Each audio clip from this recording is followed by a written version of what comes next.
பாரதிய ஜனதா கட்சியின் உறுப்பினர் சேர்க்கை பயிலரங்க முகாம் நடைபெற்றது. பாளையங்கோட்டை வண்ணார்பேட்டை சுமங்கலி திருமண மண்டபத்தில் பாரதிய ஜனதா கட்சியின் குமரி கோட்ட உறுப்பினர் சேர்க்கை பயிலரங்க முகாம் நடைபெற்றது. இந்த நிகழ்ச்சிக்கு பாஜகவின் மாநில பொதுச் செயலாளர் SR சரவணபெருமாள் தலைமை வகித்தார். அகில இந்திய பாஜக அமைப்பு இணை பொதுச் செயலாளர் சதீஷ் வழிகாட்டுதல் உரை நிகழ்த்தினார். திருநெல்வேலி கிழக்கு மாவட்ட தலைவர் கட்டளை ஜோதி முன்னிலை வகித்தார்.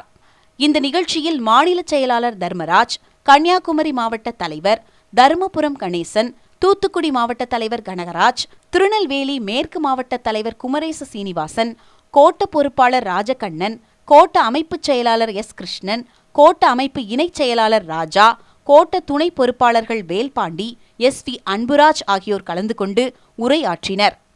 நிகழ்ச்சியில் மாவட்ட நிர்வாகிகள், மண்டல தலைவர்கள், ஒன்றிய தலைவர்கள், ஒன்றிய உறுப்பினர் சேர்க்கை பொறுப்பாளர்கள் ஆகியோர் கலந்து கொண்டனர்.